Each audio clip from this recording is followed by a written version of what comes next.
Kia ora and welcome to our early August LINKOnline Webinar. I'm Christine Harper, Manaaki Whenua's Stakeholder Relationship Manager, and my job is helping to join the dots between our research and the questions that our stakeholders are grappling with.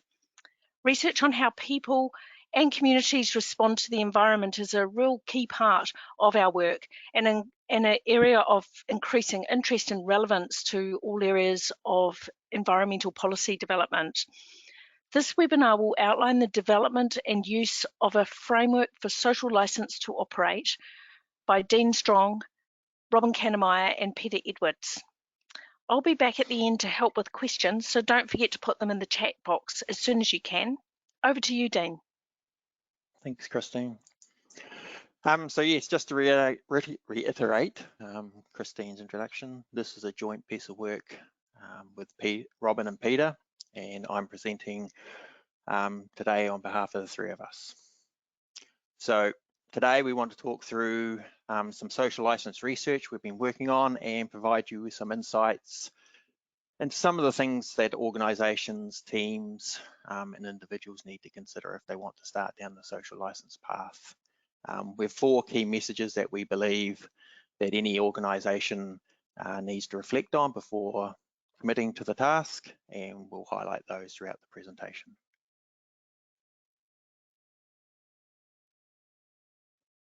So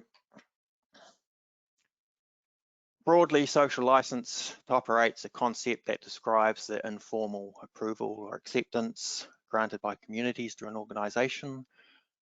Common aspects of social license definitions include that it's ongoing and fluid.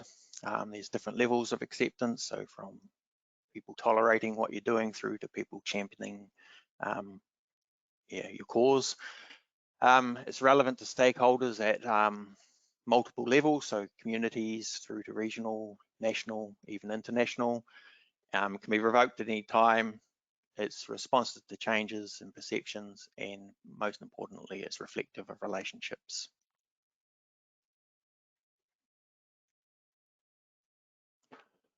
So when we talk about social license, we're really talking about building social acceptance, reputation, and trust. And trust is a very central concept of social license, and it's cemented in those social relationships, which brings us to our first key message really, is that for organisations to gain a social license for their programs, they need to build and maintain those relationships over time. So Manaaki Whenua or other organisations cannot create social license on your behalf. We can work with you to guide you through the process of gaining and maintaining social license. However, the work itself needs to be undertaken and driven by the organisation.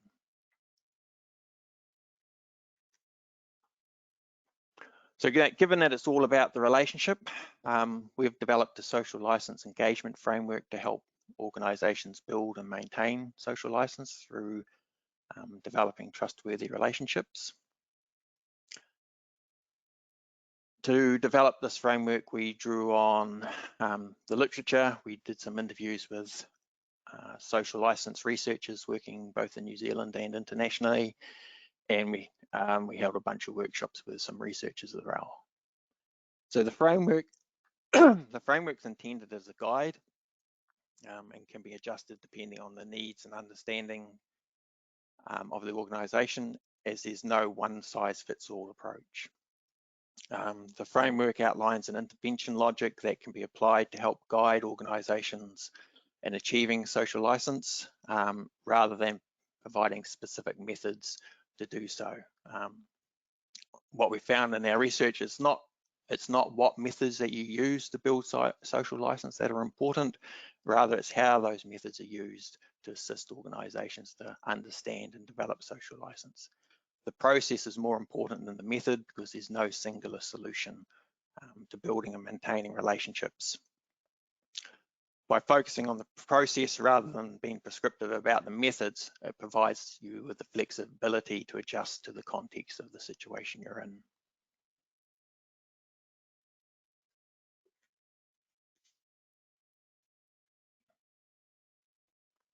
So our framework contains 4 key phases.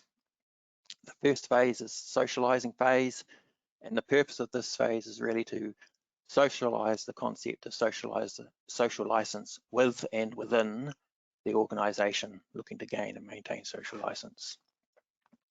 It's about understanding what the concept is. It's about understanding the purpose behind why social license is required. I mean, do you even need social license? It's about understanding what's already been done, how organisations conduct themselves in the past affects their perceived trustworthiness today. So the socialising phase is the critical first step. Without a clear understanding of the concept, many organisations believe they are building and maintaining social license, only to find that their approach is failing and they're not getting the desired outcomes that they were hoping for. So a key first step, therefore, to build quality relationships and social license is for organisations to look internally at their own approaches, behaviours and culture, and to reflect on what influence these have on building the conditions for trustworthiness.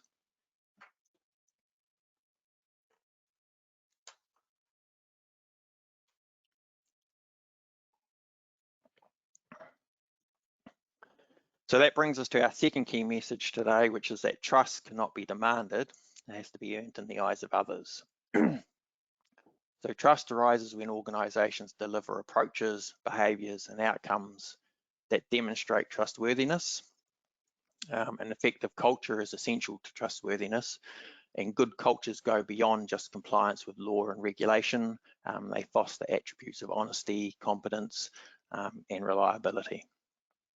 So that's honesty in the claims and commitments made, that's competence at the relevant tasks that you undertake, and that's reliability in there, and that honesty and in that competence. So leadership support's essential, as good cultures are driven by strong leadership standards, which are rigorously and consistently delivered. So just to be clear, we're not saying that organisations in New Zealand don't have these qualities. What we're saying is that these are the things that you need to reflect on, as these are the things that contribute and influence trustworthiness. So that's the place you need to start, looking internally and asking, what are we doing or not to earn the trust of our stakeholders?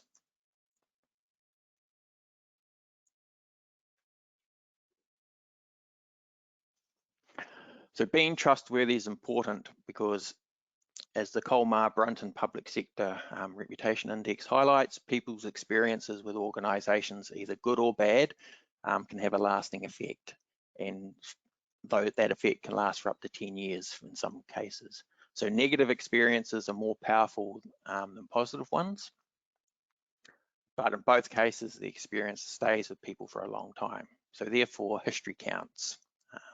Organisations that regularly deliver good experiences are more likely to have better relationships and reputations with communities of interest and experience improving social license, and vice versa. So as an example, we did some work last year or the year before around 1080 and social license. We did some work for Doc and Osprey, and one of the people we talked to was very anti-1080. When we drilled down into why they were anti-1080, they were actually anti-doc. And when we drilled down into why they were anti-doc, it was actually because they'd got the runaround from a local office when they went to get a hunting permit to shoot some goats. So that one bad experience now clouds all their perceptions of doc. So what this highlights is that everyone in an organisation has a role to play in building and maintaining social license, and that the internal approaches, behaviours and cultures of an organisation right down to individuals within that organisation can affect whether or not you gain or maintain your social license. So reputation, trust, credibility, legitimacy, they're all elements that come together in the concept of social license to operate and contribute to social approval for an activity. And that all starts with an organisation's internal approaches, behaviours and cultures, hence why the socialising phase is the critical first step of that process. So the second phase of our framework is hearing the views of stakeholders and understanding their expectations. The hearing phase is really important because which brings us to our third key message. It's communities that grant a social license. So in terms of a social license, or the terms of a social license are located in the values, expectations, and the perceptions of local stakeholders. So achieving and maintaining social license requires a desire to do what's right by stakeholders in the community, rather than just doing what's required to reduce risk to the organisation.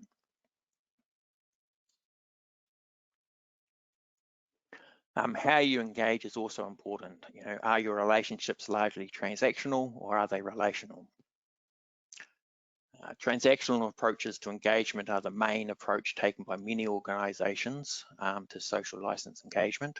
It involves a unidirectional dissemination of information, what's often described as doing to stakeholders.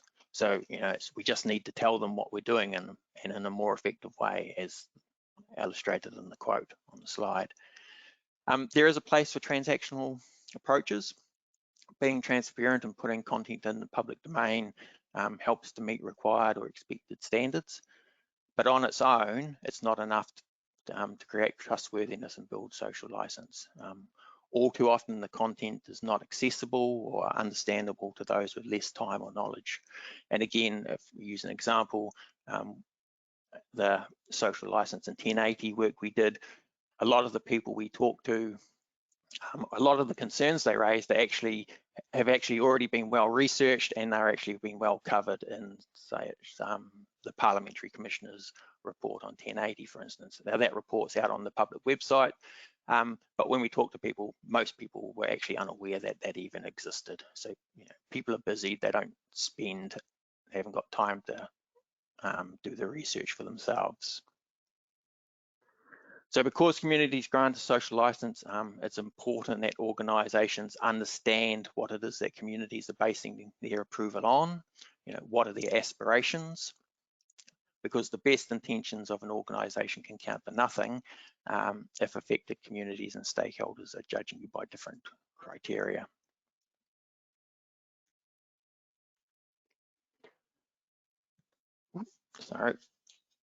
So relationship quality matters. Relational approaches to engagement, or what we call doing with stakeholders, are far more likely to develop the kind of relationships that lead to social license. Recognising the importance of relationships and reflecting on the quality of those relationships is another key step in an organisation's efforts to build and maintain social license. The third phase of our framework is the integrating phase, and it's around understanding what social license is and what the community's perceptions, values, and expectations are on their own won't lead to improvements in social license to operate. For this to occur, organisations need to take those understandings and translate that into action. So this involves synthesizing or collecting and evaluating the data from the socializing and hearing phases, and assessing it against your organization's practices, processes, cultures, to see whether or not they hinder or enable trustworthiness and relationship building. It's about implementing and integrating that knowledge into the organization's processes and procedures so that they foster trustworthiness and relationship building, and it's also about future planning. And that brings us to our fourth key message today, which is that social license is a long game. There are no silver bullets, there's no quick shortcuts, there's no quick fixes. It has to be driven by you. Organizations need to be prepared from the outset to commit the resources and time to make it happen and maintain that commitment. So social license needs to be constantly re-evaluated and maintained, because perceptions and opinions change, and stakeholders and communities of interest come and go. Also, organizations need to ensure that their own processes of managing the cycles of social license is sustainable and ongoing. They need to plan for how to maintain continued and meaningful engagement as staff come and go and as budgets change.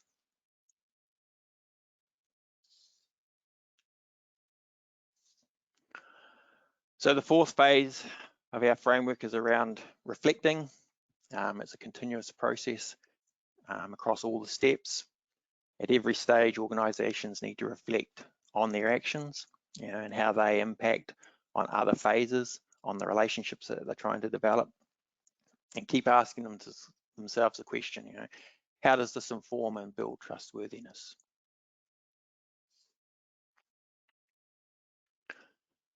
So that's kind of an overview of our engagement framework, which helps organisations build and maintain social license. So each phase contains several interconnected steps. The steps are not necessarily linear in sequence, as you may need to revisit earlier steps or jump forward to others depending on the outcome of each step and the context you're actually working in. Furthermore, the steps are not necessarily equal in weight. More or less time and effort will need to be developed or devoted to a step depending on, again, on the individual situation you're in. So we have a couple of examples of how this works in practice.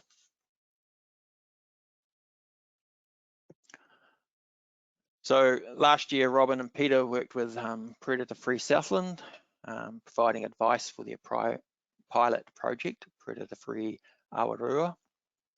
There's been a complicated history associated with past engagements with the community within the Awarua region, and so Predator Free Southland was seeking some advice around building and maintaining social license for their Predator Free project.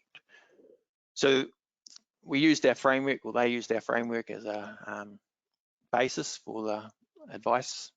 The first step was to meet with Predator Free Southland, the governance group, and to introduce the concept of social license. That socializing phase of our framework.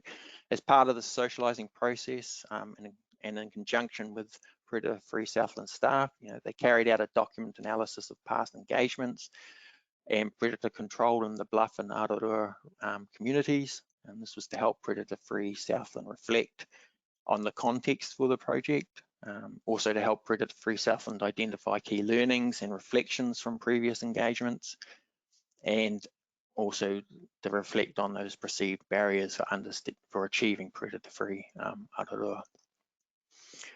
They also carried out some interviews with people and community groups involved in biosecurity within the region, and also interviews with the governance groups. So these interviews contributed to understanding the context and provided some initial insights into the community aspirations, which is part of the hearing phase of our framework.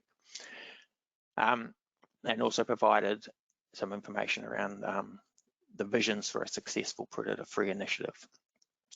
And lastly, they developed a roadmap to help Predator Free Southland engage with their engagement process for the project. So what this kind of highlights is the interconnectedness of the process, touching on the hearing phase to inform the socializing phase. That doesn't mean that the hearing phase was done by Peter and Robin. It just means that and to fundamentally, basically, to what they were doing was still the socializing concept, but to help that understanding of what they need to do, of what Predator Free Southland need to do to start their social license building process. It was around, yeah.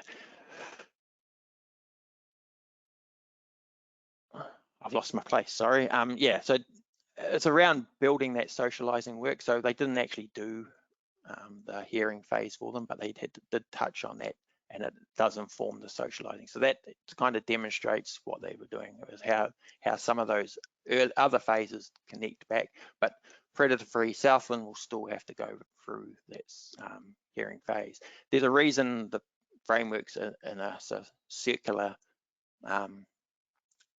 it's a circular framework, because you do end up going round and around as you go along the process of building social license. I mean, social license is a long game, so you will keep going. So you will go around and touch on things and then go back and reiterate earlier phases. So it is a very circular and long process.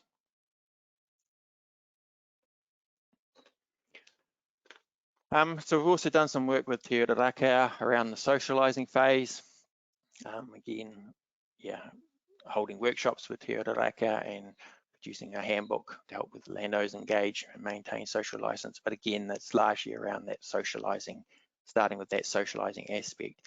And we're also about to start our Land and Water National Science Challenge project, which is around navigating the social license to operate nexus between farmers, agribusiness, consumers and citizens in Aotearoa, New Zealand. So again, we're doing this in conjunction with a number of partners, and our framework will inform or underpin some of the work that we're doing. And hopefully we'll also, as part of this project, looking to further develop the framework. For instance, we're investigating how we could turn it into a truly bicultural model.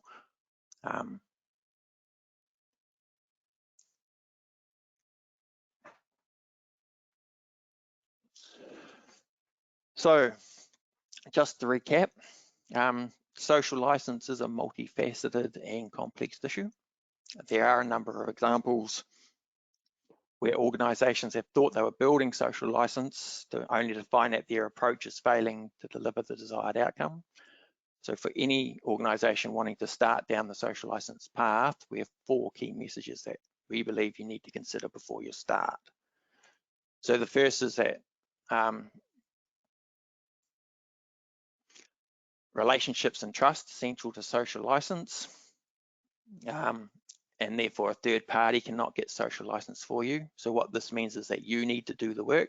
I mean, Manaaki Whenua can help guide you with that process using our engagement framework, but fundamentally you need to drive that work. Trust cannot be demanded. It must be earned in the eyes of others. So what that means, so this is why the critical starting point for any organisation wanting to build and maintain social licenses is to look internally at their own approaches, behaviours and cultures, and to reflect on what influence these have on building the connections or the conditions for trustworthiness. The third key message is that communities grant a social license, so therefore it's important to understand what it is that communities are basing their approval on.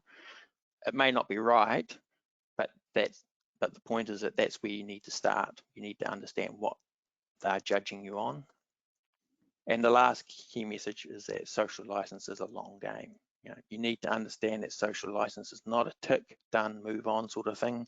You need to be prepared from the outset to resource the long-term process.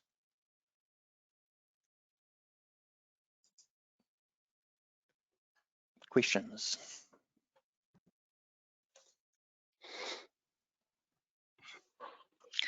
Kia ora, and thanks very much, Dean, and in the background there, Robin and Peter as well.